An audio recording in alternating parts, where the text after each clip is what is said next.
106 에덴의 미토스와 로고스. 11. 동방의 에덴 10.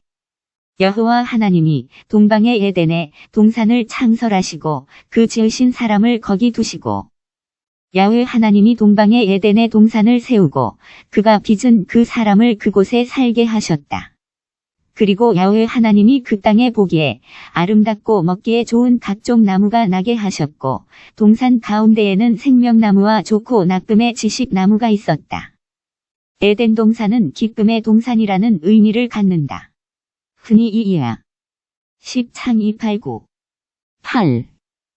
바이타 예호바 엘로힘간 베에덴 미케덴 벼야셈 샴 예트 하아담 아스을 야차르. 9. 바야체마 야훼 엘로힘 닌 하다다마 콜 에츠 네흐마드 레마르의 베토브. 레마하칼 베에츠 하하임 베토크 하간 베에츠 하다하트 토브 바라아. 동방의 에덴 107. 길을 대하는 독자들은 에덴 동산을 시공간적 의미로 읽게 된다. 창조의 어느 시점 특정한 어느 공간에 에덴 동산을 창설하였고 거기서 최초의 사람이 머물게 되었다는 신이 창조 신화로 읽는다는 말이다. 그러한 방식으로 읽는 사람들에 의해 에덴 동산의 고고학적 위치는 어디일까를 추론하는 이들도 다수 등장한다. 물론 이야기가 구성될 때 이야기를 만드는 사람들의 주변에서 볼 수 있는 자연환경의 특정한 모델이 있을 수 있다. 그렇다고 하더라도 에덴의 이야기에 등장하는 에덴 동산은 그러한 공간적으로 특정된 물리적 공간일까? 이야기를 이야기로 읽지 않고 역사적 팩트로 읽는 방식을 따른다면 이는 신성모독이고 창조주 하나님에 대한 배도라고 할 수 있을 것이다. 어미하신 창조주 하나님의 사역에 대해 믿음 없는 소치라고 지도곤을 당하게 될 것이 분명하다. 만일 에덴의 이야기를 그렇게 물리적인 세계를 창조하고 물리적 인간을 창조하는 창업 과정에 대한 창조주의 이력서로만 읽는다면 그것은 단지 창조주의 어미하심을 경배해야 한다는 당위성 외에 에덴 이야기를 통해서 우리가 얻을 수 있는 것은 무엇이란 말인가? 이야기는 이야기로 읽어야 한다.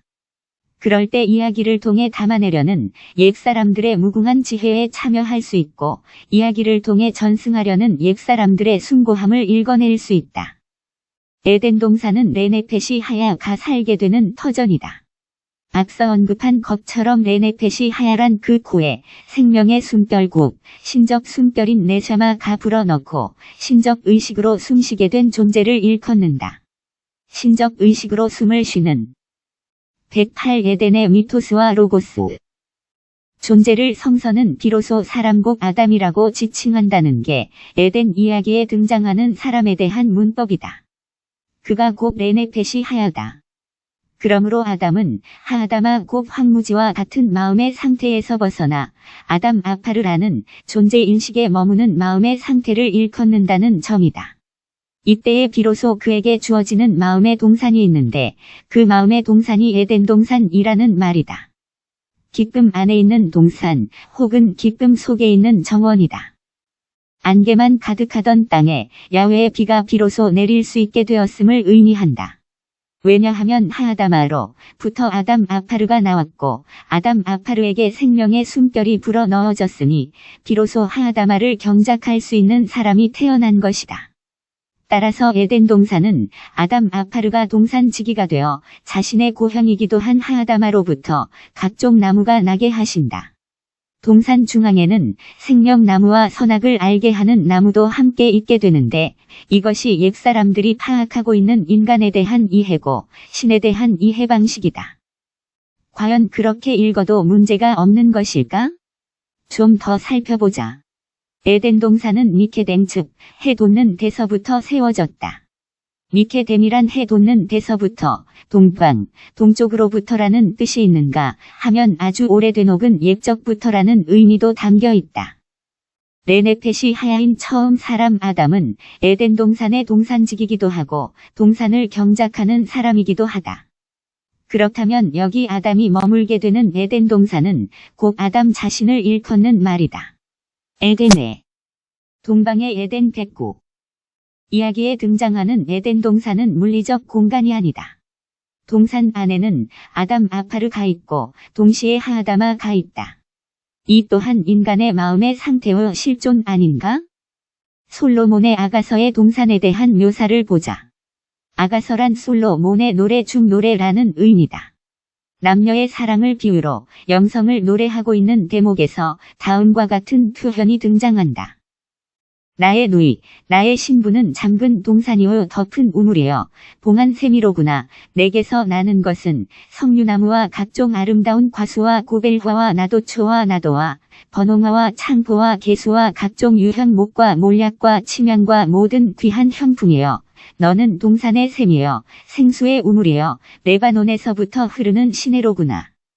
북풍아 일어나라. 남풍아 오라. 나의 동산에 불어서 향기를 날리라. 나의 사랑하는 자가 그 동산에 들어가서 그 아름다운 실과 먹기를 원하노라.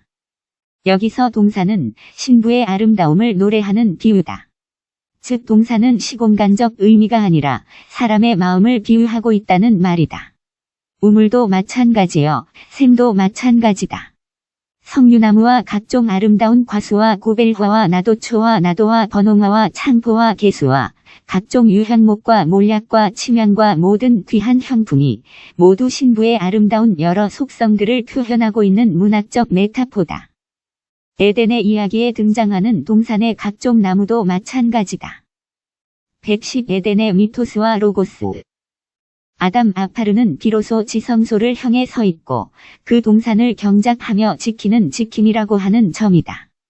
즉, 동산지기란 지성소를 향하는 마음을 잃지 않고 그곳에서 자라는 각종 나무들, 예컨대 석류나무와 각종 아름다운 과수와 고벨화와 나도초와 나도와 번홍화와 창포와 개수와 각종 유향목과 몰약과 침향과 모든 귀한 향품을 식재료로 삼는 삶을 일컫는다. 북풍과 남풍은 고난이 아니라 도리어 동산에 가득한 향기를 날리게 하는 거룩한 바람이 된다. 동산에 부는 서늘한 바람은 따라서 거룩한 바람이다. 성전을 예로 들면 성전은 지성소와 성소로 구분되어 있고 성전은 하나님의 집이기도 하려니와 그 성전을 맡은 자는 우리 자신이다. 하나님이 머무는 예루살렘 성전은 하나님의 집이며 우리가 더럽혀서는 안 되는 우리 자신이다. 이는 곧 나라는 말과 다름이 없다. 그러므로 마음의 땅은 자기 자신이고 그를 경작할 사람 또한 자기 자신이다. 거기서 지성소에 머무는 하나님이란 지급한 마음의 상태, 즉 동양의 언어로 하면 무극의 상태에 있는 순수 창조 에너지를 가리킨다. 성서의 언어로는 신성이요 하나님이라 하겠다.